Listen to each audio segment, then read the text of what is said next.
So I do think there will be some downsizing in some industries as a result of this. Unless you are really, really damn good at your job, you should be scared. So you should be working your ass off to get really damn good at your job.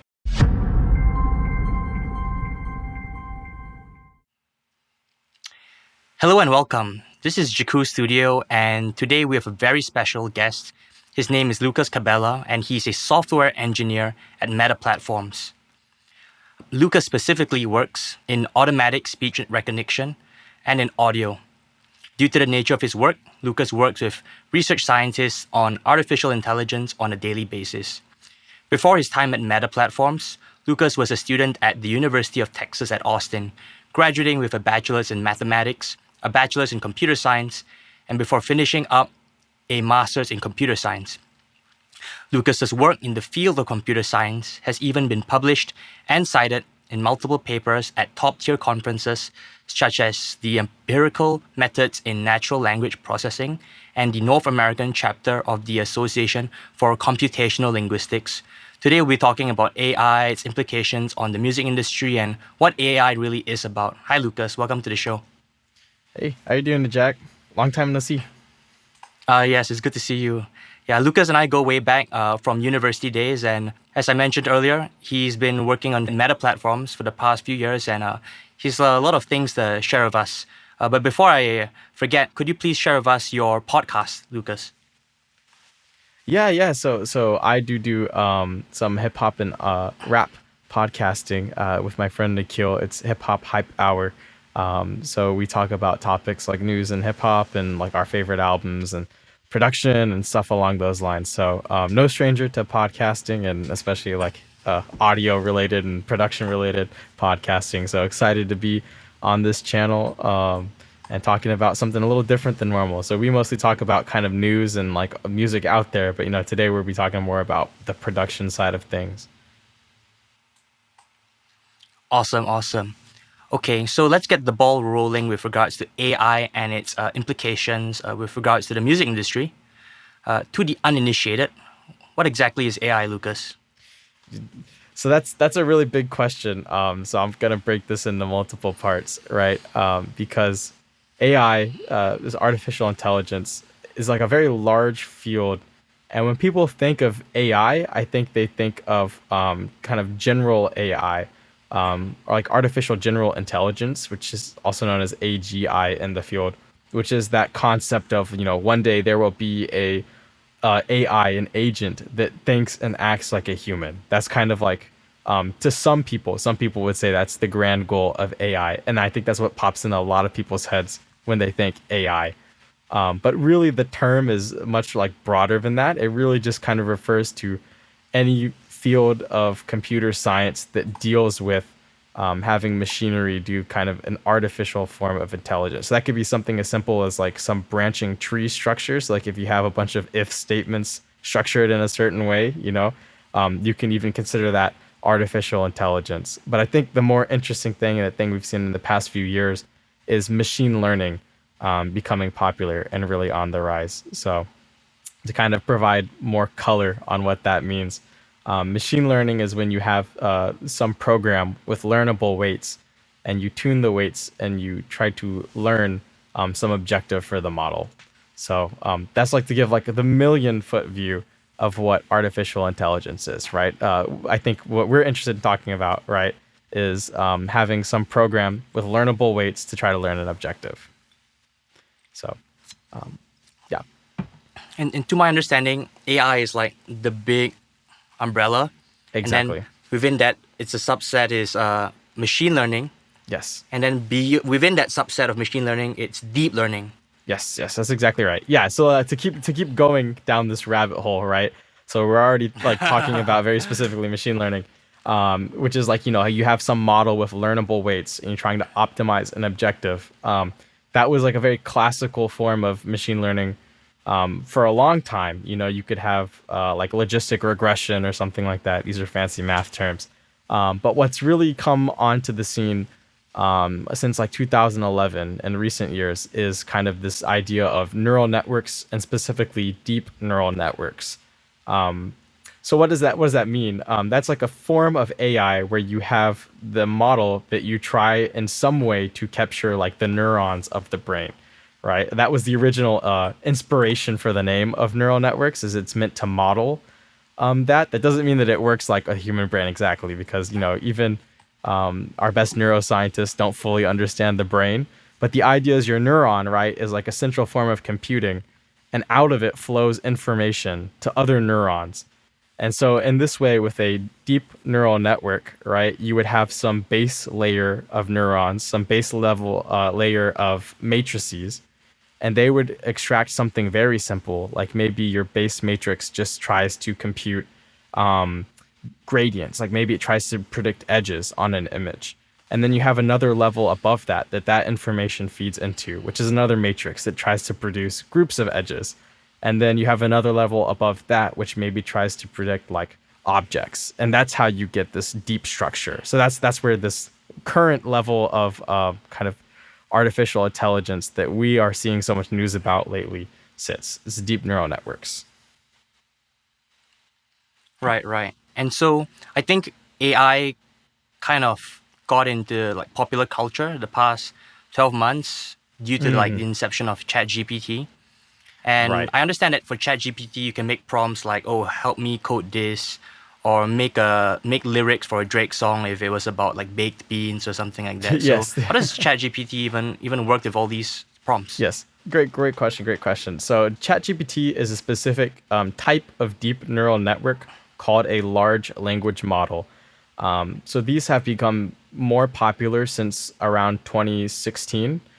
So to give a little bit more color, I TA'd for NLP courses in college. I did TA for a grad course, and spent a lot of time in college doing language model related work. So try to kind of provide more information for kind of really how this works, because I think a lot of people kind of just see this black box. They're like, oh, I can type in this and it spits out a novel Drake verse about baked beans. Like, that's amazing. It's magic. It's actually like it is really rooted in math, and we can kind of try to explain what's going on, but it's still not fully understood well. So I'm just trying to give enough background on this without boring everyone. So if I'm boring you, just let me know and I'll skip to the end. Oh, it's okay. But Because yeah. ChatGPT's code is closed source, right? It's not open source, it's closed Yes, source right now, exactly. right? Yeah. So we can have some guesses on exactly what's going on, but the only people that really know are the people inside OpenAI, and even them, I imagine they don't have a full understanding of how this works. But so for language, for a long time, we tried making these like rule-based models, right? We tried to structure grammars like language and syntax like that we use to communicate. We tried to structure this in form of like programming languages or instruction sets or things like this, and tried to learn that way. But that was very manual. You had to have large teams of computational linguistics people making these rules. It was very complicated. And then with deep networks, people discovered that if you just have an objective of trying to guess the next word, so if you feed in sentences into a neural network model and you just try to kind of guess the next word, the model actually ingrains and learns some of the structure quite reasonably well and is able to do that prediction of next word fairly well. So up until like 2016, you had a lot of these recurrent neural network models, is what they're called. That just means when you're outputting words, you feed the previous word back into the model and say, hey, what's the next word, right? And then that was very popular, but then we got a new type of model called transformers, which are not like the Decepticons and Autobots, right? This just is referring to a specific type of model that has this mechanism called attention. So this is another thing inspired by the human brain, right? Just like you and I, if we're trying to do translation, for example, if you're trying to translate something from English to Spanish, when you're translating words, you're reading along the English text and then you're writing your translation, right? But when you're writing the next word in Spanish, you'll have to look back at a specific part of your source text, right? So if you're transcribing like a book from English to Spanish, you pay attention to a very particular part of the page for any given word you're trying to translate into Spanish. So that's kind of at a really high level. That was another big innovation for these models, is having this mechanism for a model to pay attention to particular words. And in this way, we got another big explosion in language modeling, which was transformers. And since then, since like 2016, the models have just been getting bigger and bigger and bigger. There's been like very little work in figuring out how to make super sparse language models, and a lot of work poured into making bigger and bigger models. And that's how we get to GPT, the GPT series, right? It was like OpenAI had this goal, like, hey, if we just train this model and we just have, a ton of language information, and we just train this model to do that prediction task, right? Slightly modified. So what they would do is they'd feed in like text, and they would blank out certain words and then ask the model to predict those words. Of course, that's like a very high level idea. There's much more details to what's going on here, but at a high level, that's the idea. So then the model would have to learn structure of language and like probability of seeing words to have a good guess at what words come next, right? So we're getting close to ChatGPT. We're not there yet, but we're getting close. So the GPT lines before this kind of refined this process of using more and more data and training on bigger and bigger machinery, which is a big task in itself. So to train something like GPT-3, GPT-3 has 175 billion parameters. You can think of it as like 175 billion computation units in its neurons, right? And to actually store that model, you need to have 800 gigabytes. So that's just to store the model. That's just to store all those parameters. That's not to actually do the computation. When you're actually computing something with that model, it takes even more memory. So they have to shard this thing across many, many computing units. So it's not cheap to train or anything. And they train this on an insane amount of data. And then with GPT-3, they realized, this model's really good. They open sourced it. They got some people kind of playing with their model. And then this is kind of the big breakthrough of ChatGPT, in my opinion. And to be very transparent, I haven't fully read the paper or how this all works, but this is my understanding. They had human annotators helping to refine the model. So they would ask the model, like, generate something in the style of XYZ, and then humans would grade the answer. And then based on that, you had this process of iterative feedback. And then from that, you could train another model to become a grader. So you have humans grade for a while until you get a model that's good enough to be a grader. And that way you can train this ChatGPT to answer this kind of open-ended questions, right? You can train it to answer something like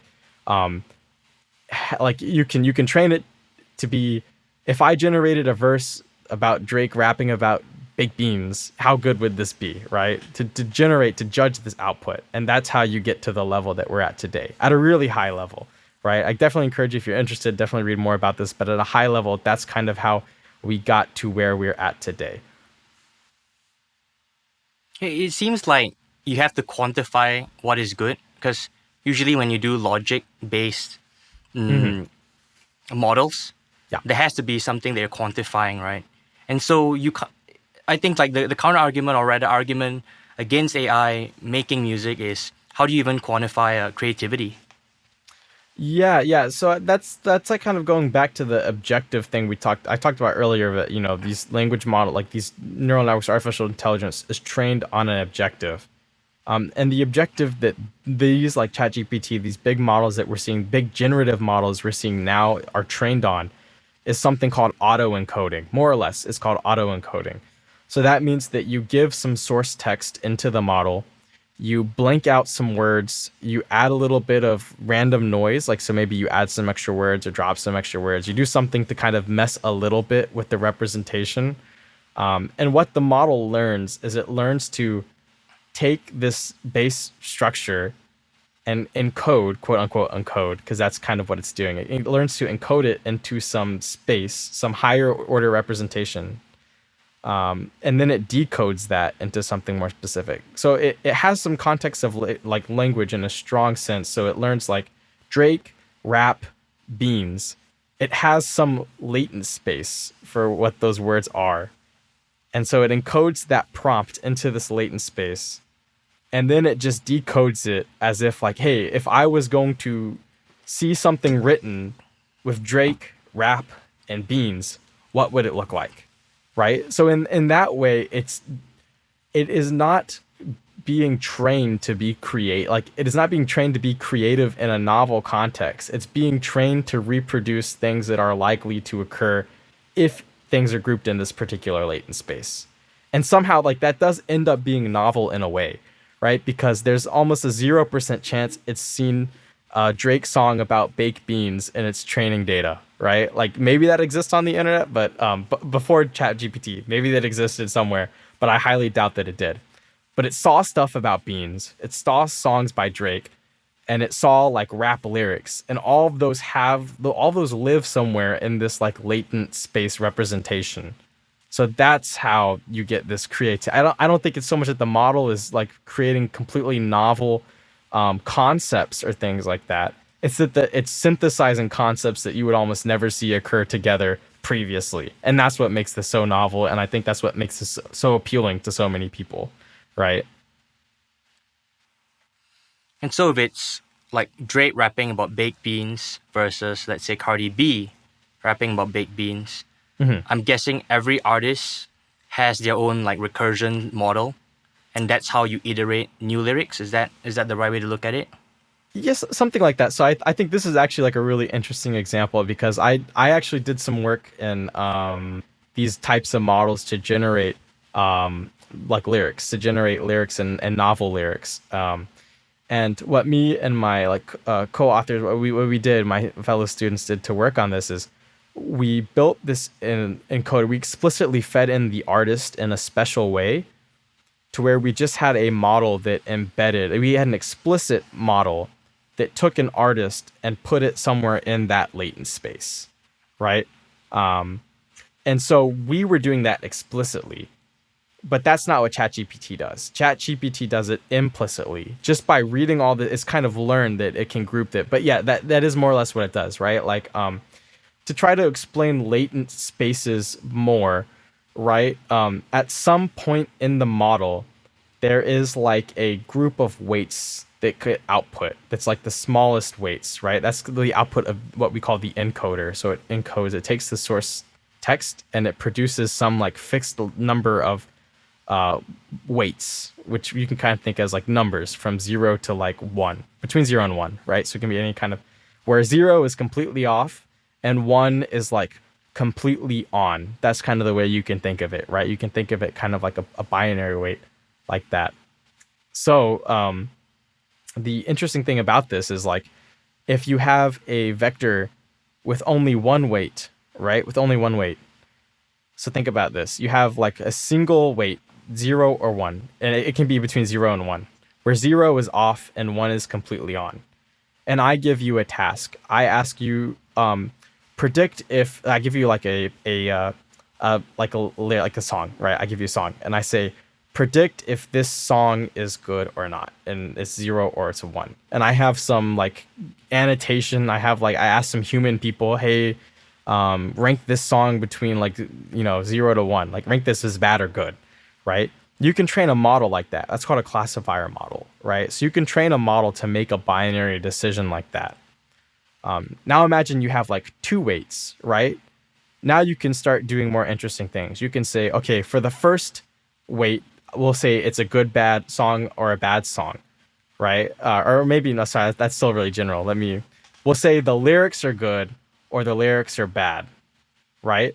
For the second weight, let's maybe say something like the lyrics rhyme enough or they don't rhyme enough. Even though that's like a really weird, like this is a very contrived example, but we'll get somewhere soon. So now you can say like the model can predict good lyrics with bad rhyming or bad lyrics with good rhyming or bad and bad, good and good. It can do 4 combinations now. But now if you have 3 weights, you can now model 3 characteristics of the song, right? Like maybe you have, the lyrics are edgy and the song is catchy and they rhyme, right? Now you have 3, and you can see if you keep scaling this more and more, and you scale it to the number of parameters that this model has, which is like on the order of billions, you can model a lot of characteristics about something. And that's how this works, right? So this has some latent vector like, am I trying to produce a style of someone? It has some idea of like where the style of this artist sits in this representation space, right?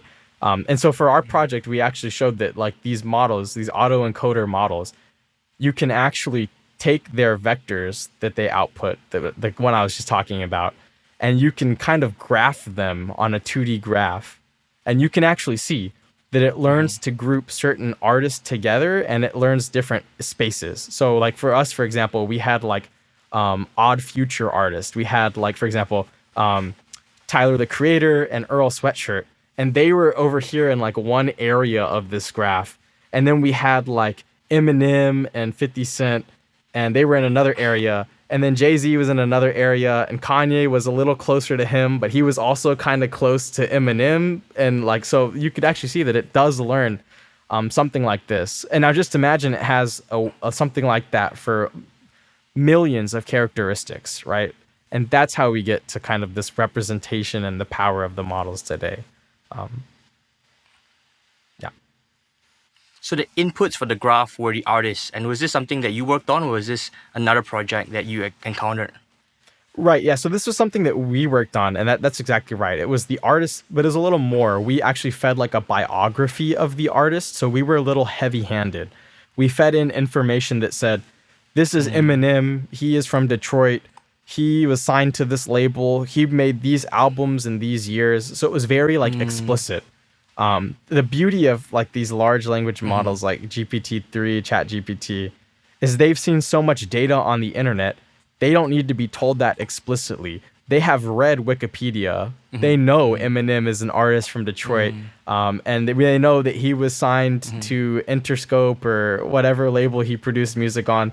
So they have this, they've built this representation for Eminem that already has that. They don't need to be told this. They've read it on the internet, right? So they have, in a way, they've been told that, but they don't have to be told this every time. Like, you don't have to feed this information every time that, hey, I want a song in the style of Drake, who is a Canadian rapper, and he has worked with 21 Savage. Like, you don't have to tell it that. It knows that, more or less, right? That's somewhere in that latent space. That's encoded somewhere, somehow. You've mentioned the term latent space quite a bit. Could you Yes. please explain what that is? Yes. So language, right? Like when you're writing words, because what I described about these models earlier is that they use these like weights, they use matrices or numbers to compute things. You can't do number computations on words, right? So the way that these models work is they take the word and they have a unique mapping of it, right? So for example, if we had a dictionary of words like maybe the words like the blue dog cat, right? We could put them in a dictionary, and then you could just look at the order in the dictionary, right? Like maybe blue is the first word in our dictionary. So now every time we see blue, we replace it with the number 1. And maybe cat's the second word in our dictionary. So every time we see the word cat, we replace it with the number 2. And so on and so forth for all of the words that we encounter, right? There's like that has evolved a lot over time. Like it's more complex than that now, but that's the basic idea, is that you have a number for each word, and then you can do math on that number, right? Like you can multiply that number, and so what latent space is you take that input, you take those words, you turn them into the numbers, and then you do some operations on the numbers, like some additions, some multiplications, and then at some point you have a representation for the initial input. You've done a lot of math on it, right? You've done like where you've done multiplication, such as like, okay, so I'm looking at the first word and I multiply it with the second word, and that doesn't really make sense because like you can't multiply words, but the numbers you can. And when you multiply these numbers, it's like you're trying to take a measure of their similarity. You're trying to say, okay, what does it mean when these numbers, these words occur in the same context, right? And eventually you get to a representation level, you get to a space, right? Which is that group of numbers that I talked about earlier, right? Like that example I gave, that there's 2 numbers, one for the goodness of lyrics and one for like if they rhyme. But there's way more numbers than that. And it's not just about lyrics. No one tells the model what these numbers are for. It's just learned them. That's what latent space is. It's this space where you have represented the input with enough of these operations. to where you're happy you can do something with that now, right? So that's how this works. That's And that and the all way that feeds into. yes, Mhm. yeah. So it all feeds, yeah, exactly. So like then like that's the prompt, right? You've taken the prompt and you've put it into that latent space, and then you can decode from it, right? Which is very similar to the process of encoding. It's just kind of in reverse. You do some more you do some more operations on it, and then you do another lookup table, right? Where you output numbers 0 through like however many numbers you have in your dictionary, and then you convert it back into word form. So that's really how it works. Which sounds like magic, right? It sounds like Yeah. magic to say From what I I put in understand, the numbers, but sorry, go ahead. as an end consumer of AI products, I don't think we end consumers can fully appreciate or understand that, oh wow, there's actually a lot of math that goes into all this Yes, yeah. cool like outputs that we get. All we do is just see the result and enjoy Yeah. whatever creative iteration that computer algorithm, I don't know if that's the right term, generates. Yeah, you're exactly right. Like at the end of the day, it is really just math. It's really just optimization specifically. It's linear optimization. That's really what this is. It's just linear optimization, but there's a lot of like bells and whistles and secret sauce and tricks that happen to make this do what it does now. And that's just for language, like if we talk about audio, it is a slightly more complicated process because as a producer, and I know that when you have audio, right, audio is continuous, right? Like there's a constant stream of audio, and we discretize it to put it on our computers or to produce it, right? It's discretized. And when you discretize it, you have like tens of thousands of samples per second, right? Depending on your sample rate, right? You could have a lot of samples for a little bit of audio. So it is a much more challenging process because now you have to generate so much more. So there's a lot more that goes on in audio, but at a high level, it's the same core idea. Like you're using the same like idea of linear optimization that I just talked about to generate audio. But there's a lot more that goes into it. But at its core, it's the same thing. And so like I think like the big contention that a lot of creatives have with regards to AI is, oh, will I be replaced? Does AI replace my job in this creative field? Whether it's videography, music production, audio engineering. So I mean, what's your take on that? Yeah, that is a great question. Because as I see, like, as you see more and more of this AI, like, it's really easy to think that, I'm going to be out of job. Like, look at Stable Diffusion, which is the image generation model. And what has happened recently, like, with all of the artists out there that are saying, like, look, this thing can create art. Like, you can tell it, like, hey, give me a picture of, a dinosaur reading a textbook that has like ExxonMobil in the background or something. Like maybe you're trying to make an ad for ExxonMobil and you're like, hey, give me a dinosaur reading a book in front of an ExxonMobil gas station. And this AI can do it, right? So now a company doesn't need to hire like a full team of artists to make that picture, to mock up that, right? They can just feed that, they can just type that up, put it into one of these models, and it'll spit out that picture, right? And so that makes a lot of people fearful. That makes a lot of Right. people think like my job is toast. I'm done with that. But if you've played around with some of these tools, there's like a very big quality gap. There's several things, right? One is the quality gap thing, right? So like even something as brilliant as ChatGPT, which like that work is admittedly brilliant. Like it's brilliant that you can get it to output a novel rap verse about Drake and Beans, right? That is like truly fantastic work. But when you try to use it for like practical applications, right? When you tell it something like, write me a cover letter for a job I'm applying, which you could do. You could give it information about you, and you could give it information about a job you want, and then you could say, write me a cover letter. You need to be like, if you have tried this, I haven't tried this myself, but I could probably guarantee you that it doesn't spit out a cover letter that you can just blindly email to someone and say, okay, that's good, right? Maybe it messes up something, right? Maybe it missed the company name or something like that. Or maybe it messed up something about you, right? And maybe it's something innocuous, right? Maybe it's something very innocent, like You said like in your resume that you worked somewhere for 3 years, but the model said you worked there 5 years, right? Maybe it's something like kind of innocent, like I say innocent, or maybe it's something really bad. Maybe it's something like it says you were fired from your last job when you weren't fired, and it just made that up. It hallucinated that. That's the problem with these language models. They do hallucinate things, right? And if you played with ChatGPT, I'm willing to bet that you have seen it hallucinate information at some point, or you've seen it been inconsistent. It's like if you ask for long output, it may say something, and then later it will mess up facts about that something. And that's just because these models, like as powerful as they are, we AI researchers, like we don't have a good understanding of like modeling memory in the same way that humans have memory. There's been some attempts at it. People try to give like explicit memory banks for it's like consistency and accuracy, but even then, it's a very hard task, right? And the model can choose to forget certain things. If you've used this for something like that, you've noticed some inconsistencies before. So it can't fully replace people because of that right there, right? Like you can't fully replace a team of people because maybe your image of the dinosaur reading in front of the ExxonMobil also has a picture of someone on fire in the background that you didn't ask for. And it's like, whoa. And if you publish that ad, right, that'd be horrible, right? If you publish that image in your company or something, like that's horrible. So you'll still need people at the end of the day to clean it up, to like refine. So that's one thing, right? Is like it's inconsistent, it has some issues there.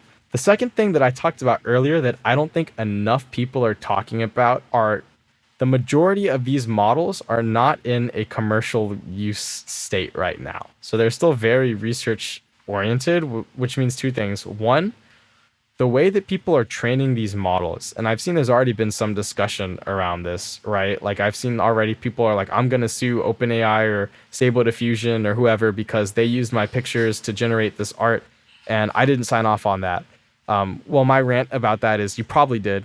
When you uploaded your picture to Imager or you uploaded it to Instagram or whatever, you're giving the company, right? Like company has your, and I'm sure somewhere in the fine print they say like, we can use your picture for our data collection and information. Like that's the thing that you get for all these free image hosting services out there, right? That's reality. But you know, people are going to be mad about that. Somewhere you might get into actual trouble. So Microsoft has this thing called GitHub Copilot, which is trying to write code automatically. And they trained it on a bunch of GitHub repositories. Well, some of these GitHub repositories have stipulations. They have like some open source, Apache open source license, which says that the code in that repo can be reused, but it has to be attributed properly and it can't be used for commercial profit or something like that. Like there are licenses about software like that. So if I'm someone writing software and I'm using your GitHub Copilot and your Copilot gives me that code and I use it, I can get sued down the line because the license said that you had to give attribution and it couldn't be used in commercial cases, right? So then who's on the hook for that? Is it me or is it GitHub Copilot because they're the ones that gave me the code, right? Right. So that's a big thing, right? And I imagine that could attribution lead in the first place. Yeah, How do you make the attribution in the first place? Yeah, that's a huge like question, right? So like, are the models as they're trained right now don't have a mechanism for this, right? ChatGPT doesn't have a mechanism for telling you where the information it's saying is coming from, which is why I've heard rumors that there is work. Like you can look up Google and Sparrow. That is supposedly their competitor to ChatGPT. I don't know if this is like what's confirmed about this, but I read an article that this may be their competitor. And they're training it specifically with that in mind. Like when it generates something, it will also give information about what in text in the training corpus helped generate that output. And so in that way, right? So like, I don't know exactly how that works. I have no idea, but I can imagine that maybe they have that as an objective as well. Like in addition to outputting the actual text, you also output reference sources and you say like you score based on the match or something. So in that way, maybe you can try to bake attribution into these models, but that's not being considered right now, right? I'm not saying it won't in the future, but in the short term, in the next 5 years, I see those being big obstacles to these becoming commercially viable. And the biggest obstacle is how large these things are and how long they take to train, right? Like I just read you those and that information about GPT-3, how much data it's trained on, how big it is, how big it takes to be stored in memory. And so if all the enterprises, if every company in the world and every mom and pa and everyone sending emails is using this AI, that's not going to be able to run on your computer. It's got to be ran on some server. So just the amount of time it will take to build the server infrastructure to run these models, it's not going to be here in the next 5 years. I'll tell you that. So short term, there's no worry for that in itself. Yeah. Like maybe like on a technical level. Because you hear a lot of talk. Yeah. Yeah. Sorry, go on. On a technical level, is what you're saying? No, you're saying on a technical level? Yeah. Yeah. So I was saying on like a technical level, I do think the quality is almost there, right? So like with stable diffusion, stock images are kind of out the window, right? You don't need people to run through like Getty's photos and find a picture of a shark so you can Photoshop Jason Momoa on top of him. You can just say, give me a picture of Jason Momoa on a shark with Aquaman in bold font, and it can do that, right? Of course, you still, like as I talked about earlier, you'll still need a human editor in the loop to like refine some of the details and maybe sign off on that, and to work the tool. Someone's got to add that prompt. But I do think it is a reality that you go from a team of 10 people to do the images for promotional material to 2 people or maybe even 1 person, right? So I do think there will be some downsizing in some image like industries as a result of this. But I would not say as a creative, you should be like, if you're someone that you are working for a company and it's your livelihood to produce music or to make images or to write documents, then unless you are really, really damn good at your job, you should be scared. So you should be working your ass off to get really damn good at your job, because in my humble opinion, this has the potential in some industries to severely limit the number of people you need to make your product work, right?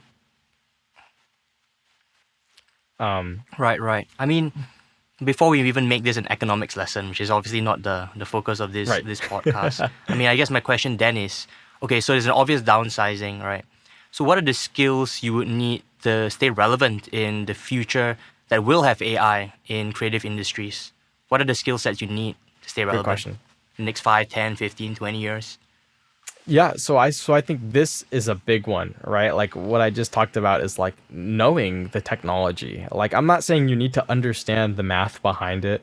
Clearly that's like a little outlandish, but like, for example, look at marketing and look at how marketing's changed with social media, right? Like marketing used to be so much more focused on like printing information, disseminating printed information, and then computers came around, and now marketing is more about like, clever ad campaigns online in front of YouTube videos or on Facebook.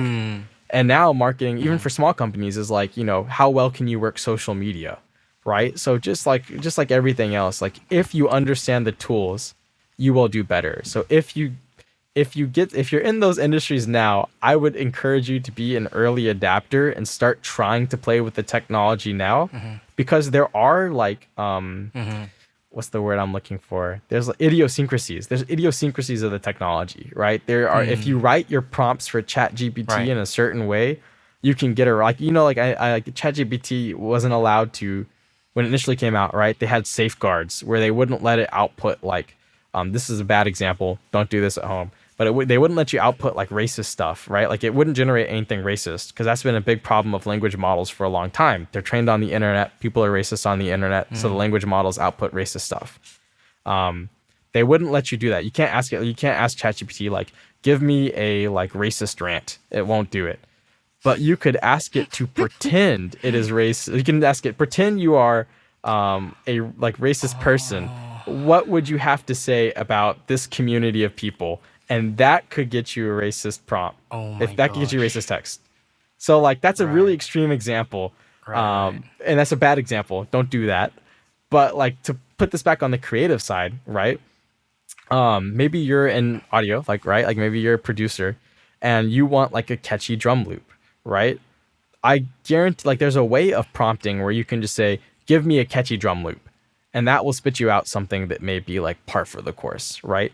Or you can say, give me a drum loop in 3/4 time with a bass on the 1 and the 3 and a snare on the 2 and some like punchy hi-hats, right? Like learning what words to use and what works and what doesn't work will already give you an edge, because I guarantee you this technology will have that in there. And this is like, I do want to go on a bit of a side note really quick. Like, I think the reason that this recent wave of generative AI is so powerful, because like we have had generative AI like this for a while now. People don't realize this, but if you look at something called flash fill in Excel, this was something like this. You could give flash fill like a set of examples.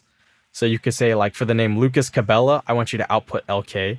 For like Jack, I want you to output like J. So you could give it examples like this, and it would learn a program to do this. And this was in Excel, and this has been in Excel for years. It knows how to do this. It can generate programs for you from input-output examples. But that can be hard to use, right? The thing with this recent like wave of AI is how easy it is to use. You know, I can just type text. I can say like, I can type, and that's like one of the most natural things for people is to explain something in natural text, right? And that's what makes this so powerful. But it also makes this a double-edged sword. You have to know how to ask for what you want to get something useful. And I think that is a skill that people will have to learn, right?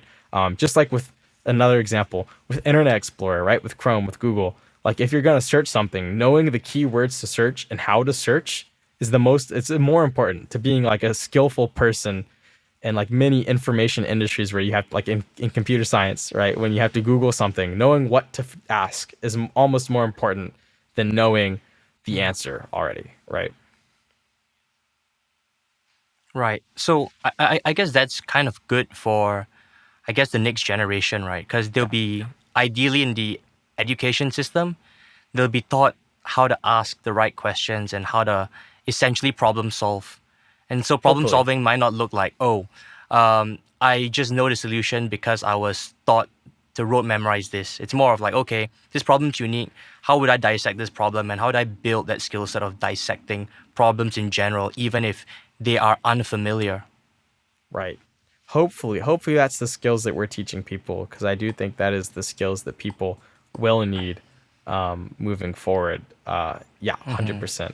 And also one more thing about that is like not just like knowing what to prompt, but also knowing how to take that and build something on top of that. Because I do think that's going to be a lot of these positions going forward. It's going to be not creating stuff from scratch, but taking something that comes out of a model like this and slightly refining it and tuning it. Yeah. So getting comfortable with that part of the process, I think will be really important for people. Right. I'm going to take a step back and I'm going to talk about an AI generated song that tried to iterate what Nirvana would have made in like 2023. So there's a Rolling Stone article, and I quote, the way they did this was each track is the result of AI programs analyzing up to 30 songs by each artist and granularly studying the tracks, vocal melodies, chord changes, guitar riffs and solos, drum patterns, and lyrics to guess what their new compositions would sound like. To create the songs, O'Connor and his staff enlisted Google's AI program Magenta, which learns how to compose in the style of given artists by analyzing their works. And to cut a long story short, they used that Google's AI program to make that new Nirvana song that, from my listening experience at least, sounded quite spot on. Even like getting like Kurt Cobain's vocal and tonal qualities, it was very, very similar. And it could have fooled me or anyone, to be honest, if you said, oh, this is just like some random B-side or this is a demo. And yeah, I have no idea what you think of this. Yeah, so I actually got really interested in something close to this in 2020, maybe. It's called Jukebox. It's also by OpenAI, but they put out this model that can generate novel songs by artists. So you could ask it for a novel Elvis Presley song, and they did this. They wrote lyrics about taking like a hot tub bath in Christmas or something, and they asked it to produce an Elvis Presley Christmas song about being in a hot tub, and it sounded really good for a little bit at least. This particular output struggled with like the audio wasn't super crisp, and at parts it got really distorted. And that goes back to what I was talking about earlier, Yeah. that like generating audio is really challenging because there's a lot of artifacts as a result of just the fidelity that you have to output. You know, you have to output so many samples at each like second. So it's really hard to get all those samples sounding right. natural. There's such little things that our ears hear that kind of mess with our perception. That's why like most people can tell like a TTS, like text to speech. They can tell like when you hear that like in TikTok or like Instagram Reels, right? You can hear like the way that it Yeah. speaks. It's a little robotic and it's a little like if someone tried to pretend that that was a real person and like they played that audio for you, you'd be like, no, Yeah. that's not that's an like that's not real. That's a bot because it has like those artifacts, right? So that was the problem with Jukebox at the time. That project that they used, the Google one, is now like Music LM, which is like a very recent public. I think it came out maybe in the past week or two from Google. Maybe I'm wrong. Maybe it was 2022. No, it was January 26, 2023. So this came out in like the past week and a half, called Music LM, that is kind of one of these generative models for music. And I think that is probably what they produced, that Kurt Cobain, that Nirvana song. Probably you can trace it to this. Like you can find that this is like a result of that type of generation. So yeah, I do think that like that music's getting really good, and I think that that's going to have a huge question mark. Like in my mind, like I think a lot of people I talk to aren't like don't see all the sides of this that I see. Like and maybe this is just me being a doomsday type person, but my big concern with generative AI and music in this way is that people are going to use it, like you're saying, to produce music for a dead artist. Now, I'm not saying that that means like you and I are gonna go like make a Juice World dead like posthumous album and put it on YouTube. Like maybe that'll happen. I don't know, but like maybe it gets sued and taken down by YouTube or something if that happens. But maybe some artist's estate would do that. Now, I'm not saying this would happen with every artist, but I imagine there are some artists who have estates that are more interested in generating revenue off of that deceased person than anything else, than protecting their legacy in music. And in their eyes, if they can generate new music in the style of this person and get paid for them, why wouldn't they? Right? And I'm not saying this is going to happen to every artist, but there are some artists whose catalogs, whose masters are completely controlled by certain companies that are only interested in the money and not necessarily in the art. So what's stopping them from saying, hey, we're going to start producing novel verses for this deceased person, and that's going to get a lot of attention for us. And if it sounds as good as if they were still alive, and it has a lot of the qualities that made their writing so original and their singing so original, why don't we do it? So I'm scared for that, because I do think that's going to have an impact on artists' legacies. I think you'll also see another thing I'm scared about for that is like you'll see kind of knockoff type artists becoming a lot more popular, right? So what's stopping me from generating like a little Uzi, like what's stopping me from producing a beat, writing some lyrics, or getting ChatGPT to write me some little Uzi lyrics, and then using Music LM to sing these lyrics. But then I tell Music LM, make this in the style of Little Uzi, but just a little deeper, right? I don't specify, like maybe you specify how much deeper. Like maybe I say, okay, 2 semitones deeper or something, or maybe I just say a little deeper. And then suddenly it's not Little Uzi's voice. So can you sue me for it? It's not his lyrics. It's just in the style of his lyrics. So can you sue me for it? Or am I allowed to use that? And now the internet, the SoundCloud, and even Spotify could be flooded with these like clone. And at that point, it would become so much more like, I think branding for an artist is already so important, right? But if that's the future we're trending for it, it becomes just that much more important, right? Like then it's no longer about what music can you make. It's about who's the personality behind this music.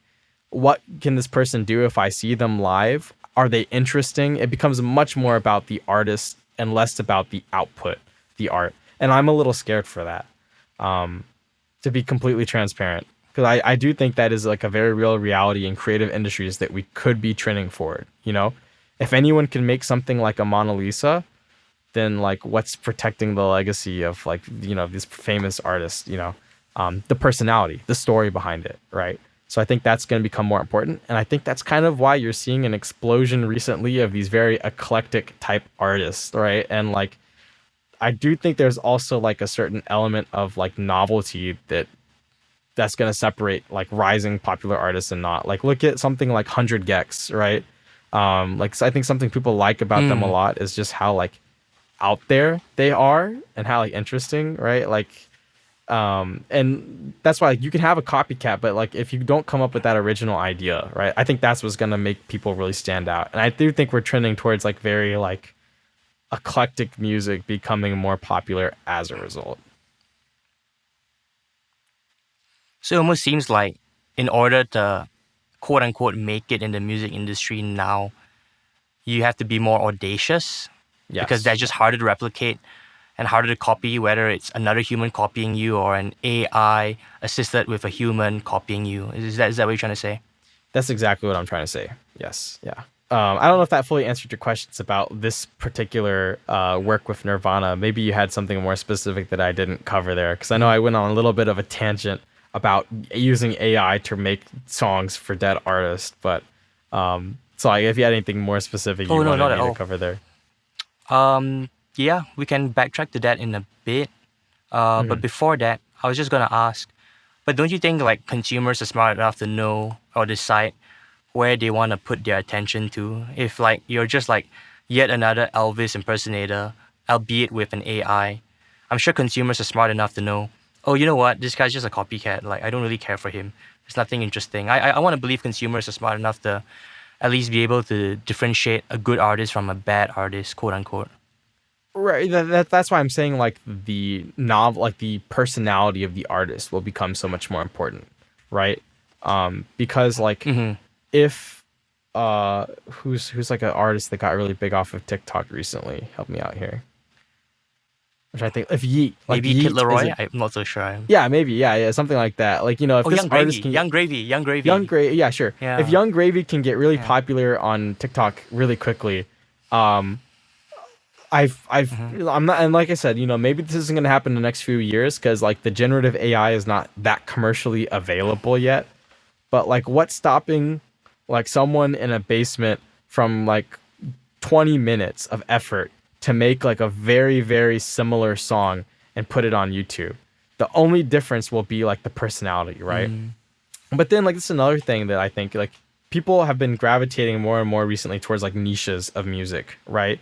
Like you have like very specific subgenres, and there's maybe a handful of groups in this genre, because maybe you just have like a favorite genre, right? The Like if you could get infinite novel music in that subgenre, how would that affect your consuming habits, right? So like does that make sense? Like if you're a big Elvis fan, and maybe you've listened to Elvis's entire discography, but if someone comes out and 2 years from now and says, "Hey, I can give you a novel Elvis song about whatever you want, 24/7," would you branch out from that? Would you check? So you know what I mean? Like maybe eventually you would. Like I kind of do like feel like humans have this tendency to seek out novelty, right? So maybe like eventually mm-hmm. people would get tired and they would check out something else.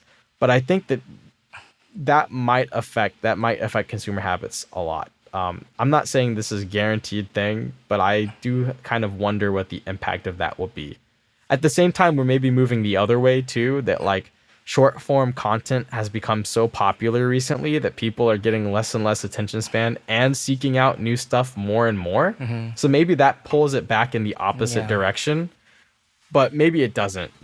I'm curious to see where that trend exactly lands up, but I think those are going to be the two forces at play in the coming years, right? Like the ability to go deeper and deeper into a subgenre affecting your discoverability, but also pulling the other way, like the proliferation of short form content giving you so many rapid snippets that maybe it's time. Mm-hmm. Maybe you're like, okay, maybe I can really find something different, check it out for a little while in the background while looking at this new content.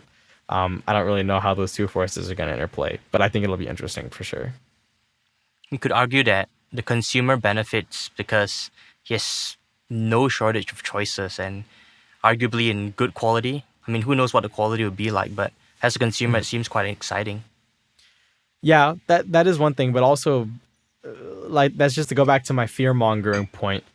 Also, if there's no shortage of that style, like, it becomes even harder. Like, I already think that there is an issue with like not gatekeeping, but I do feel like the role of the critic in music has become so much more elevated in the past, even like 10, 15, like ever since early internet age, right? Like, look at Pitchfork, right?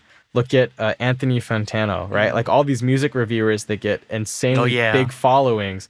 And in a way, I'm not saying this is exactly the case, but in a way, for a while, they did dictate the taste of popular music, right? Like Brockhampton's prevalence in music, I think I'm not saying you can single-handedly attribute it to Fantano, but like there definitely an explosion in popularity was surged by Fantano, right? So I do think the curator has like a much bigger role in the coming future when content just continues to it becomes easier and easier to make content and stylized content. I think the critic has like a much bigger role in disseminating what's good and what's bad to the public. But in maybe some ways, we also get community forums doing that, right? Like TikTok, like whatever song goes viral on TikTok, right? Like I know there's already playlist for viral TikTok songs. So maybe that becomes another force Yeah. curating music for us. And then that becomes though like, but does that mean it's good? Like I don't know. But I think it'll be interesting, and I think soon you'll see like that it will have somewhat of a positive effect on creativity, right? So like if I'm making a TikTok, like this is very contrived because I'm on TikTok, but we can extrapolate it to something else. If I'm making a TikTok and I want a very specific sound and I don't know where to find it, I can get a generative AI I can get Music LM to make that sound for me. And then maybe it's a really catchy sound that other people wanted to use. So then they can use it too. And maybe it perfectly fits the situation. So then maybe it can be good for the consumer, right? Another thing I saw from the Music LM paper I thought was really cool was they had it generate video game music, right? So now if you're like a small indie game artist and you have this crazy dream, you're like, I want to build this crazy game with this like wacky game mechanic where you have to unplug your controller, plug it back in to kill the boss, but you have the programming skills, but you don't have the art skills and you don't have the music skills. Now you don't need that. It makes that barrier to entry that much lower for people. And in that way, maybe we are going to get some really, really exciting and really awesome content in the coming years spurred by generative AI. So I do think there's positives to it too. But at the same time, it's going to be easier for people to just produce absolute garbage and flood everything. So I think the roles of community curation, so that means like things like thumbs up on YouTube and Facebook, and professional curation like music critics, is going to become that much more important. And you can obviously see that shift. I mean, I think over the years, there are more and more content creators that contribute to that large pool / library of all the content you could possibly consume as a human being. And add that to the fact that platforms, like for example, I think Twitter today just announced that they're going to start paying content creators. And what I'm trying to get at is platforms are also incentivizing content creators via payment to create more content. And so I think, to your point, that's how and when you're going to see more curators, critics just come to power and essentially kind of dictate what you need to pay attention to, because it's like a stimulation overload. It's just too much things for you to consume and you just don't know where to start. Right. And you have things like, this is a bit of a side note, but I think it's interesting nonetheless. You have algorithms that try to do this role for you. You have recommendation algorithms. You have your Spotify recommendation algorithm. You have your Netflix recommendation algorithm.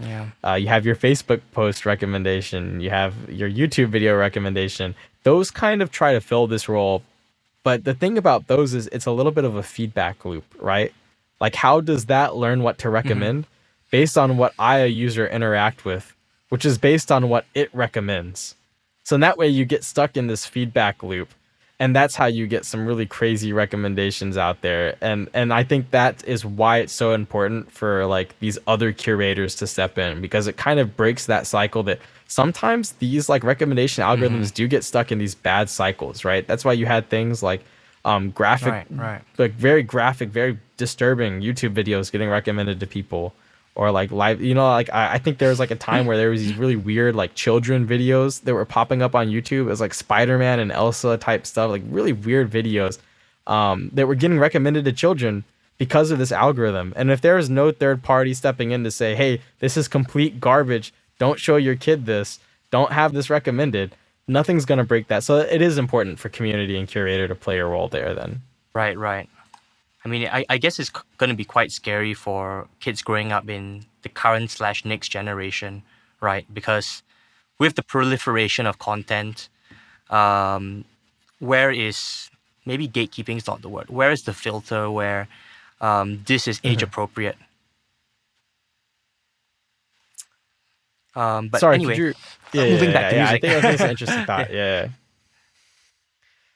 Sorry, one more thing maybe before we move on here. Oh, Artists, go on. Mhm. yeah, I was gonna say one more thing before we move on is Go on, I yeah. did want to point out about this article. So I did read this, that one of the things that O'Connor did say about like that process of making the lyrics for Nirvana was there was a lot of trial and error. So they had to make like pages and pages and like hours probably of audio before they found something that was like right and usable for the situation. So that's going back to what I talked about earlier. Okay, The skills that are gotcha. useful for creation is like, imagine that someone knows what to query that cuts the number of prompts you need to do down by half, or imagine someone knows how to compile that output. That's going to be the skills that are useful going forward, right?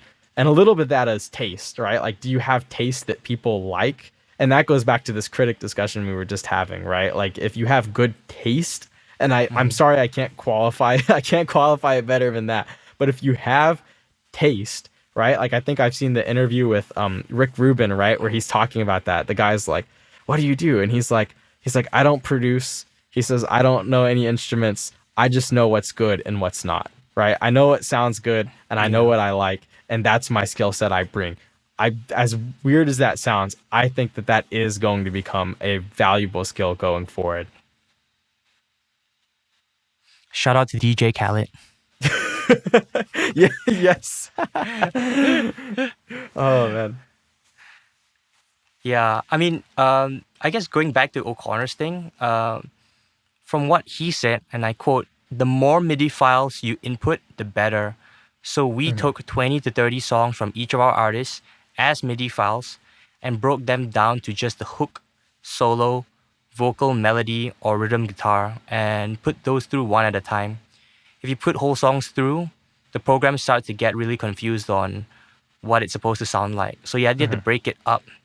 Yeah, and I quote, but if you just have a bunch of riffs, you'll put out about 5 minutes of new AI written riffs, 90% of which is really bad and unlistenable, which to your point is the taste aspect.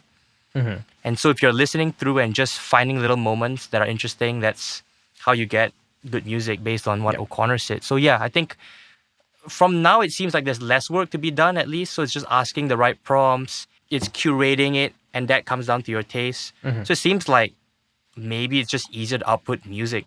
Now you're gonna get, I don't know, an album every 6 months versus an album every 2 or 3 years. I don't know if that's a possibility. Maybe. But also like going back, there is that element of like, I do think that for certain artists, a lot of the pop appeal of that artist is their songwriting process, right? Like look at Kendrick Lamar. A lot of the appeal for his most recent album, Mr. Morale and the Big Steppers, was the things that he went through and like lockdown, COVID, the process of writing this album, struggling with writer's block. Like that was part of the narrative of the album. So like I do think that there Okay. I mean, I think this will be a tool that people use without a doubt, but there still has to be that human element in the creative process for these like I'm not saying it's gonna be like I do view kind of like two parallel directions. One is like the industry, right? And by what I mean by the industry is like not these things for entertainment, but like as a host of something else. So music and video games, scoring a film, music and commercials, like those places where you have music appearing, where they are kind of the backdrop and not the main focus. I do think AI will like definitely like lower, like I said earlier, lower the number of jobs available. It makes it just easier to produce that content quicker. But for something where the music is the art is the focus itself, it generative AI will be a Yeah, right. tool, but it won't replace it, right? No one is going to like your favorite artist. I'm putting a bet on this right now. So I'm saying this, and maybe in 10 years from now, I like this is wrong and I look like a complete ass. But I'm willing to bet in 10 years from now, your favorite artist This will goes on still be a all person. social media platforms, by the Yeah. way. In Your 10 years favorite from artist will now, okay, still be. Sorry, what do you say again? I'm Yeah. putting my money on it. In 10 years from now, your favorite artist will still be a person. There will be AI artists. They will exist. Mm, There will be Twitch channels that play 24 hours yeah. of because there's already this. I saw this just the other day. There's a Twitch channel. I forget what it's called. You'll have to help me find it afterwards. But it produces 24-hour Jerry Yeah. Seinfeld, like Seinfeld comedy and Seinfeld clips. And it's completely generative. It's got graphics that look horrible, like everything's super blocky. But the script is completely novel. The episodes are completely AI generated. The music's AI, like the audio is AI generated. The image is AI generated. It's completely AI generated, and it's 24/7. So it's like novel Seinfeld, and it's really crappy right now because the technology is just not there to generate videos like that for that level. But Mm, in the future, I'm willing to mm. wager that there will be Twitch channels 24/7, your favorite TV show AI episodes, or your favorite artist AI live stream, like music stream, right? Or like look at the chill hop, like the what is that? The lo-fi hip hop girl. I love that channel, right? But The lo-fi girl hip hop, studying, right? The girl yeah, yeah, studying. you can 100% replace that with generative AI in the future. Like there will be a 24/7 like stream of constant, and it will have people listening to it. But I'm Yeah. willing to wager that the majority of people don't listen to music because it is music. They listen to music for the story behind it, for the artist behind it, the live performance, the connection, the human connection that you Mm. get through that music. So for that reason, I'm willing to wager most people's favorite artist will still be human. 10 years from now, 50 years from now, 100 years from now. Wow. Bold statement. Bold We're gonna statement. quote It is him a on bold that, by the statement, but way. I'm willing to because I think that Yeah. I do think these creative industries Yeah. are some of the few industries like creative for the creative purpose because it's not about Right. you don't go to the art and you like maybe sure you go look at the picture of like you go look at Van Gogh's pictures, right? You go look at Starry Night, but learning the story behind that just makes Hmm. it that much more meaningful to you, right? And that lets people form a deeper connection with art. And that's why art is like as powerful as it is, the human element. And I don't think you replace that with AI. Yeah. I mean, I think the human element and having just a variety of experiences, ups or downs, and putting that in the form of art is what makes a Vincent Van Gogh, for instance, Yeah. right? Yep. And so, like, Sorry 100%. Sorry Night is um, big just because. So I think I just want to like to add like a fun fact. Um, a lot of people understand Starry Night to be a depiction of like Van Gogh's depression, but actually Starry Night was what he did to demonstrate his battle and winning of depression. So how he overcame it, and to harken back to the point of, it's that unique human experiences that may or may not be relatable to you, but it's so unique because someone, a human being like you and me, has gone through it and is able to disseminate that in the form of art. I think that's what makes it unique, because how are you going to tell AI or explain to a computer what pain is? Right. And like on some level, like it can learn pain, right? Like to go back earlier, we talked about this Hmm. latent space where it can learn the word pain, like words that are similar to that in that like latent space are like hurt, sadness, remorse. Like maybe it learns like words are grouped together. So maybe if you ask it, you say, okay, well, like put me out a song. I'm sad. Like put me a sad song. It can learn to use these words in this context, but can it learn like these beautiful allegories that you would never think are even remotely related, right? Like I'm sure there's some. I'm struggling to find something right now that like these lyrics that kind of encapsulate what I read like a meaning, but like maybe like look at a Leonard Cohen song, right? And like maybe look at the lyrics in a Leonard Cohen song and like what he's meaning behind what he's saying and the stories behind some of them. Like, I think you'll struggle to find an AI like produce that kind of story. And I'm guessing it's because the attribution that artist made, or like the allegory he made, is like not a common synonym or something, but it like still fits the vibe or description so perfectly. Is that what you Right. mean? Yeah, that's exactly what I mean. Okay. Okay. Let me search for stuff like that as well. Yeah. So for example, there's this Yeah, song. because we can only think of it. Yeah, go on. Mm-hmm. Yeah, Mm-hmm. there's this song by Leonard Cohen. One of Us Cannot Be Wrong. Beautiful song. It was a song about. I'm trying to remember exactly who is the woman that he wrote it for, but it was like another female artist, right? And it was like how he was jealous of her or jealous of her love or something like. It was about maybe. Okay, hold up. Let me look up the story to find it because I don't want to butcher this. Um, Yes. Don't but I butcher think this the will good name illustrate of what I'm Leonard talking Cohen. about really quite well. Yeah. Yeah, so it's inspired by sorry, I'm on Genius. I'm on Genius cheating and like waiting to see. It's inspired by Yeah. Nico, like the artist Nico, Yeah. of like the Velvet Underground and Nico is it's that Nico you may know. But yeah, so it was inspired and like some of the lyrics are just so like just like reading like the first few lyrics, like I lit a thin green candle to make you jealous of me, and that story, like Cohen says, um, refers to this anecdote. I'm sorry, I'm just reading along there. Um, when this superstar, Eddie Sedgwick, was living a few doors down at the Chelsea Hotel, and then through her door came all the most attractive men and women of the time period. Cohen was not among them, but he longed to be among them. There was on the corner of 7th Avenue and 24th Street a Mexican magic store with potions, candles, and powder, which could be used to draw influences into your life. So he got a green candle from this store, or like I'm summarizing what I see happening. You know, I got a green candle from this store, and this was the inspiration behind it. You know, it was like some Mexican um, potion store. And this line is supposed to represent that feeling of envy and jealousy. And AI can't write that, right? Like that's never gonna happen. Mm-hmm. So I just think that I like you know obviously if you asked it now, if it read all of Leonard Cohen's lyrics, it might produce that, right? But it won't produce it with the meaning behind it, right? It won't have that grounded concept of our world. It won't know if it there was a All right. hotel that he lived in and there was a woman next door and there was a potion shop selling this candle. It won't have that grounded world context, right? And if I'm a big Leonard Cohen fan, I can go visit that store. I can go visit that hotel, right?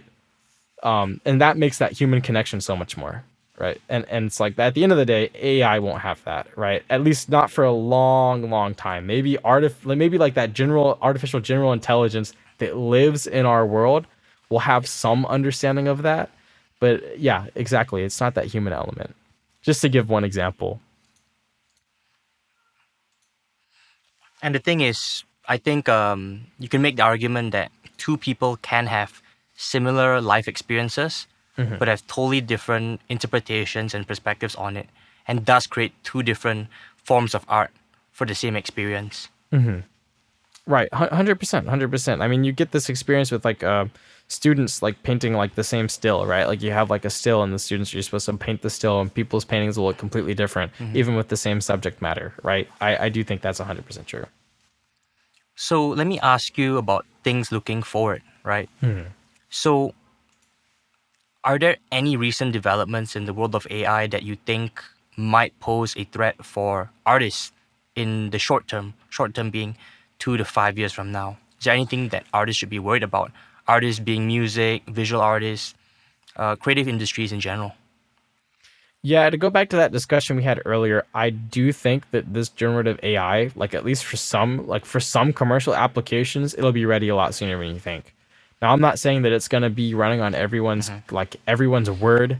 Like Microsoft has this goal that every Word document, I think they said this is like one of the reasons they're investing in OpenAI. They want every Word document to run ChatGPT or something like that, so that you could have that kind of power in your hands to write documents like that. That's not realistically happening in the next 2 to 5 years. No, like very few people are doing the research to make these models smaller, which they need to be to run on every computer. So it's not going to get to that level. But what could happen is enterprises could definitely buy licenses and do this, right? Like I would not be surprised. Like ChatGPT already has this like you sign up on their website and you can use their ChatGPT. I wouldn't be surprised if there is soon like an enterprise GPT where they charge you like $10 a month or something to get like premium access in their queue or whatever to generate stuff or and obviously this can go beyond that, right? But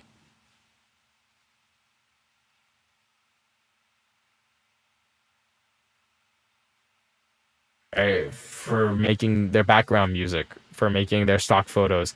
And in that case, I would encourage you to start using this generative AI as soon as you're able to. Start learning the quirks, start learning how to synthesize from this so that when your company starts using this, you could be the person that raised their hand that says, I know how this works. I've played with this for 20 hours. I've produced this with this. I've produced this with it. Look, let me lead this project. And now you're the person that they're going to keep, right? So yeah, that is what I would recommend in the next 2 to 5 years, and that's where I think it is going in the next 2 to 5 years.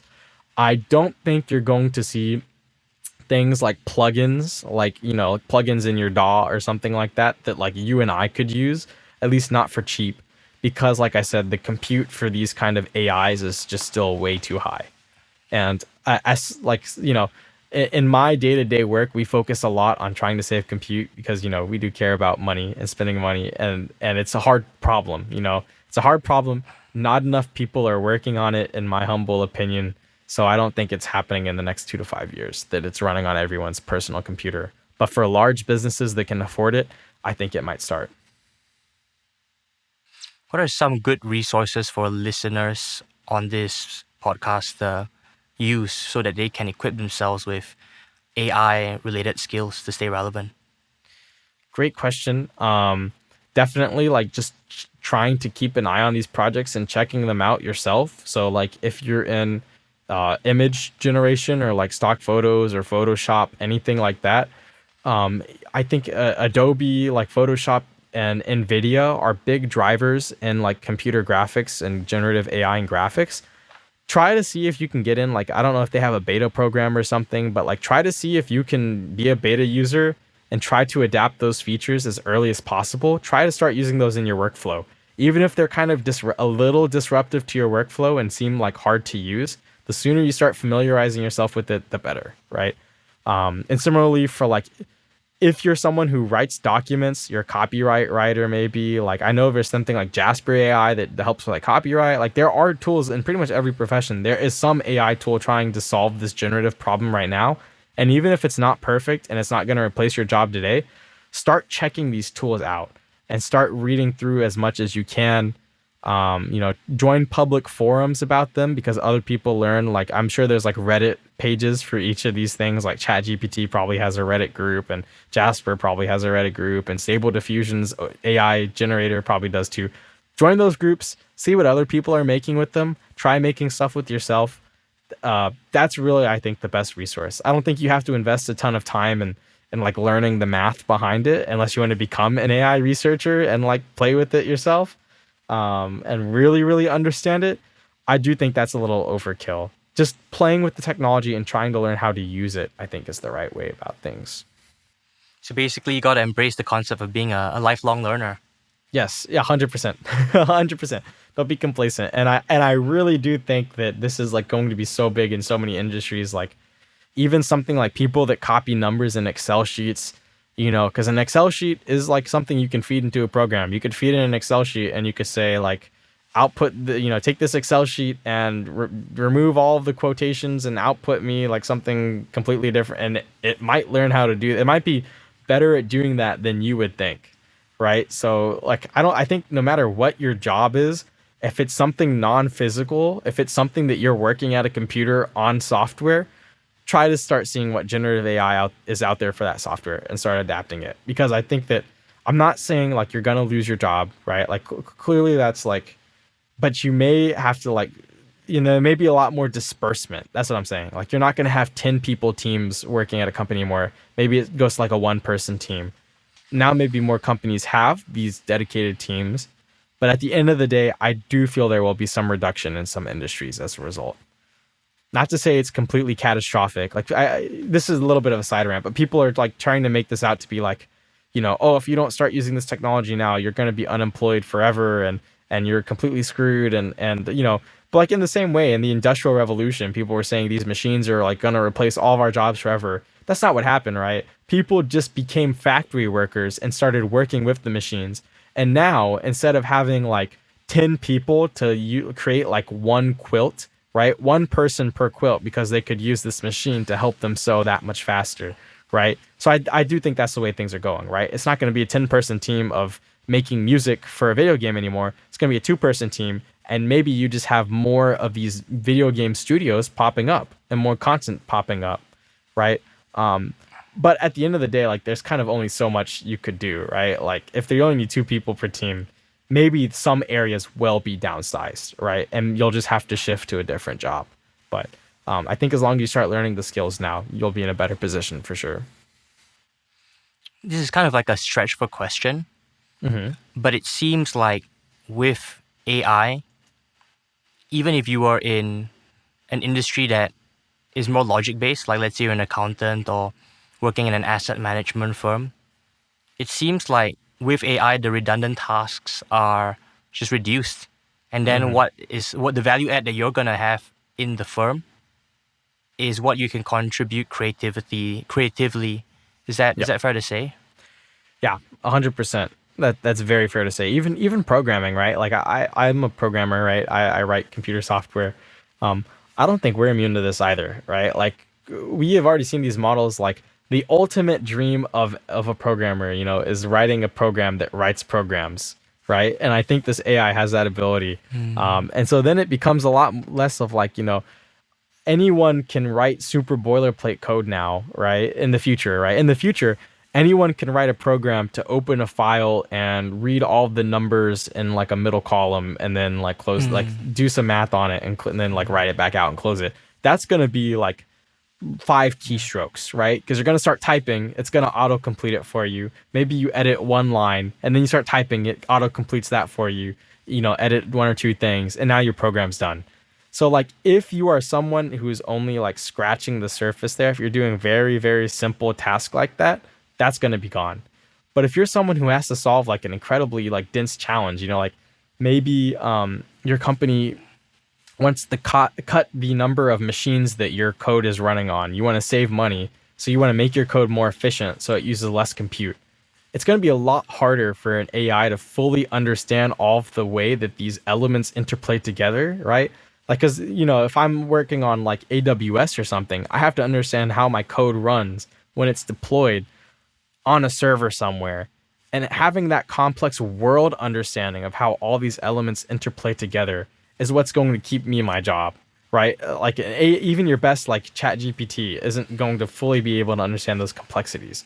In the same way you talk about accountants, maybe people at like trading firms or stuff, your knowledge of kind of world events and how like things happen in the world, that's a lot harder for these machines to learn, right? That's a lot harder for this AI to learn because it's not being trained with the same world context understanding, right? Like, go back to what I was saying earlier, this language model can learn what pain, like this point that pain is like lives here in my latent space, and near it is like sadness and hurt and remorse. And maybe over here is India, and this is like Calcutta's near it and Gandhi's near it. And these words are related, but does it really understand how those are related, right? Like, will the AI be able to infer that if like, what does India export a lot of, or what does Singapore export a lot of? What is the main like driver of GDP in Singapore? The main driver of GDP is actually financial services. So not really export economy, I would say. Yeah. I mean, it's a shipping hub, but the main driver of GDP, roughly 40%, is just financial services, namely wealth management. All right, I'm going to go back to the shipping point because I think that's easier to say, right? So if shipping, if I read a news article that like some ship is backed up, some port is backed up in Singapore, and I know that most things that ship out of Singapore pass through, I don't know, well, this is really maybe not true at all, but maybe they pass through Hawaii on their way to the US. Maybe you ship them across the Pacific Ocean. I'm not sure if you would, but maybe you do. and I read like there's a volcano eruption in Hawaii, then is an AI going to be able to put all those pieces of logic together that, hey, things ship in Singapore, that shipping route passes through Hawaii, there's a volcano eruption in Hawaii, so that chain is going to get disrupted. Is it going to be able to understand that? Is it going to be able to understand that, synthesize that information, and then make an intelligent action in your system based on that? That's where the human element, that's what I'm saying. I think our understanding of the world, that's going to come into more play here. And that AI is, I think that is the long-term goal. Again, like general intelligence, is that maybe one day there will be an AI that understands all of that. And maybe we're getting closer to that with something like ChatGPT, but I still think we're a long way away. So it seems like, it's kind of like a stretch of a statement, but in my like mind, it seems like specialists within an industry, which are like what employers tend to hire for right now, specialists over generalists. It seems like as time goes by, we're gonna see a shift towards being generalists being favored, and generalists being people that have a decent understanding of many different parts that are relevant to that one industry. You're saying they're going to be more favored over specialists? That's what I think based on the information I'm Okay. getting from you. Maybe So there's a I'm shift actually from specialists to generalists being favored.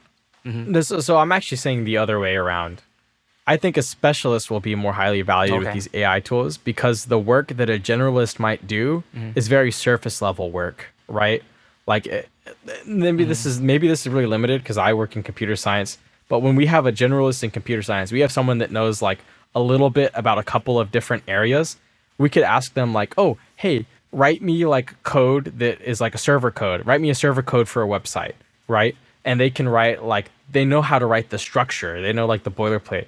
But then I would tap my specialist and I would say, "Hey, we're getting 1 million requests per second. We need someone to really optimize the hell out of this thing that knows the in and outs of like server requests and the APIs and stuff like that. We need someone who with really special knowledge to fix this, right?"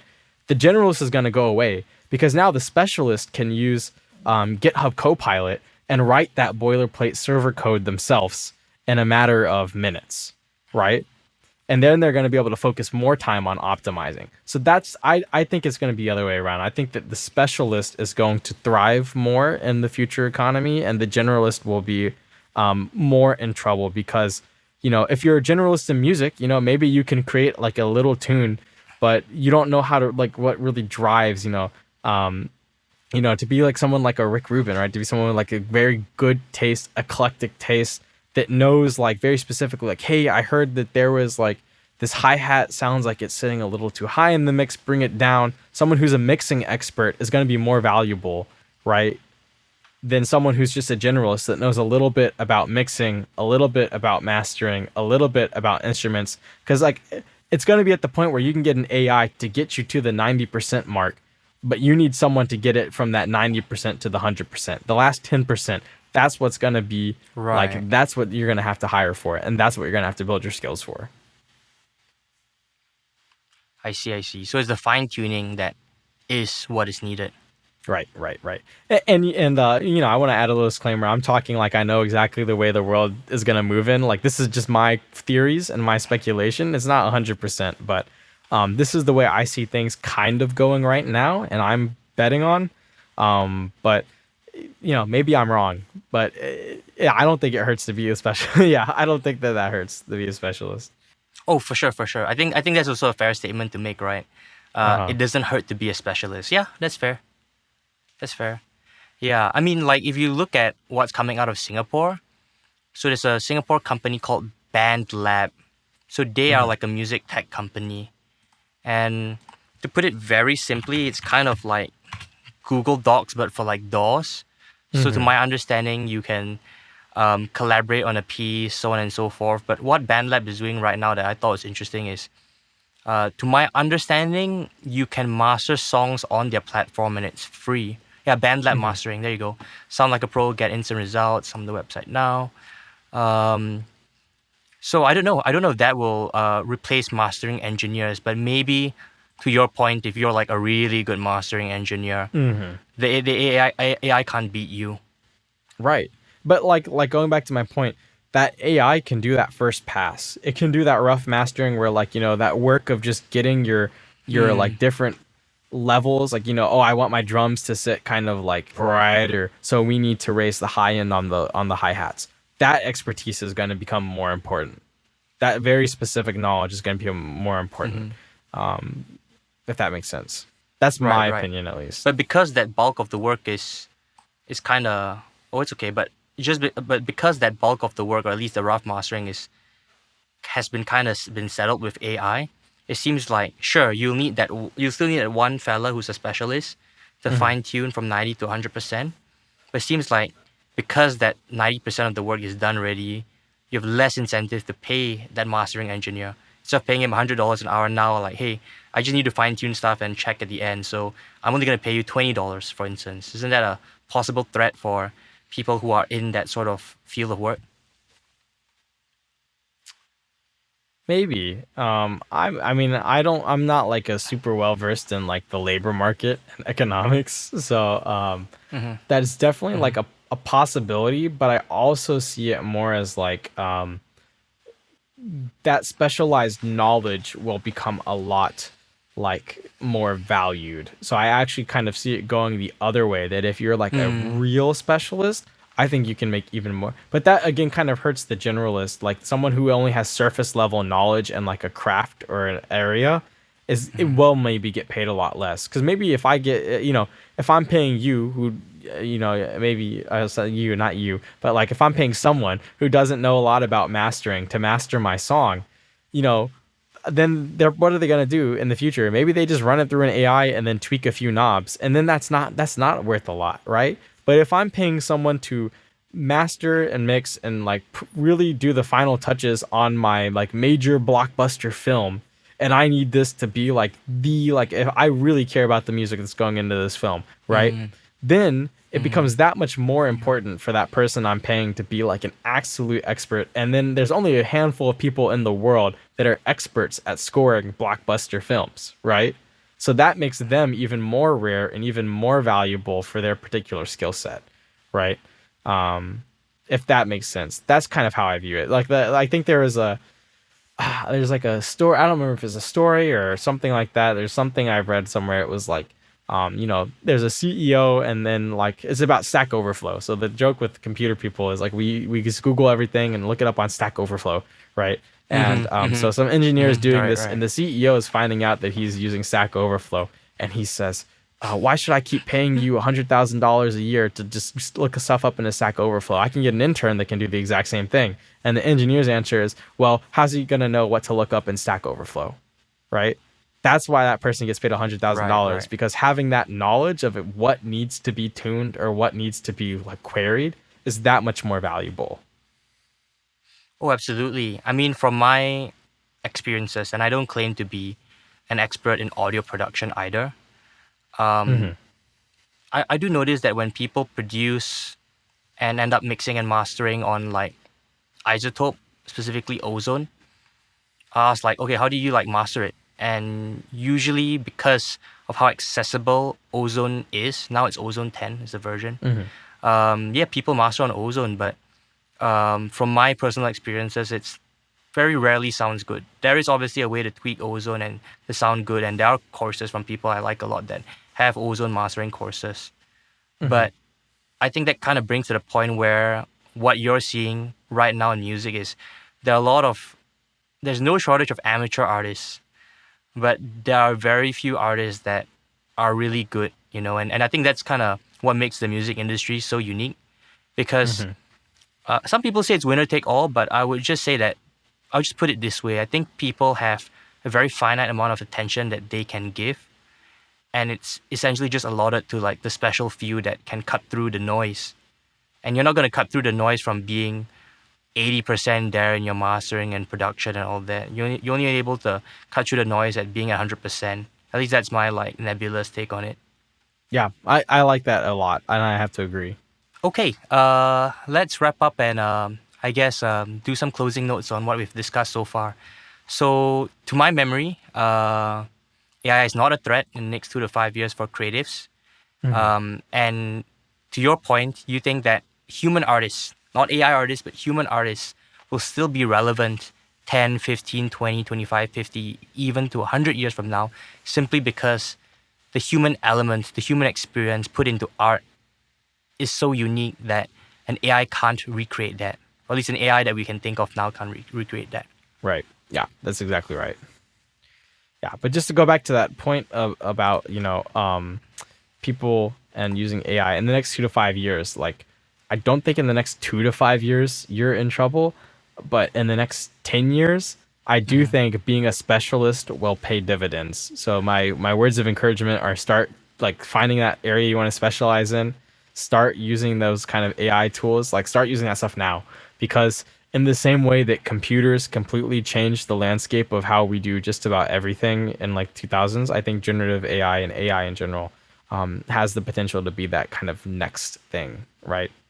The AI, like especially generative AI, has the potential to be such a powerful tool for people, but also like I really encourage anyone listening, like think about what you're producing with it. It's so easy to produce garbage with it and just put out whatever. And also it's potential to do some dangerous things as well. Like I do think that there are like, in addition to like displacing people's jobs if it's used improperly, right? Or if it's just seen as like a bottom line cost reduction, maybe that is something that happens in some industries or some companies.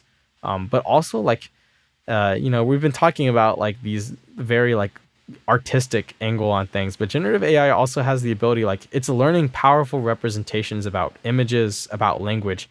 It also has the power to be used in some very malicious ways. So please, please, please, please, please think of how you're using these tools. Try to use it for the betterment of your craft, of humanity, of whatever you're trying to accomplish, and try to think through all the angles. But I do think it's a powerful tool. I do think it's going to revolutionize how we do things, and looking forward to the future as it comes. So yeah. And thank you for having me, Jack. With that, those Awesome. are my final thoughts. Oh, also, what is the name of your rap podcast that we can share with people? I'll put it in Hip, the link in the bio, but I just wanted to get yep. Hip Hop Hype Hour. Hip Hop Hype Hour. Great. Yes, sir. Okay, with that, we conclude today's discussion. Thank you so much. Have a great day, and I hope this has been educational and informational for all you guys out there. Thank you for tuning in.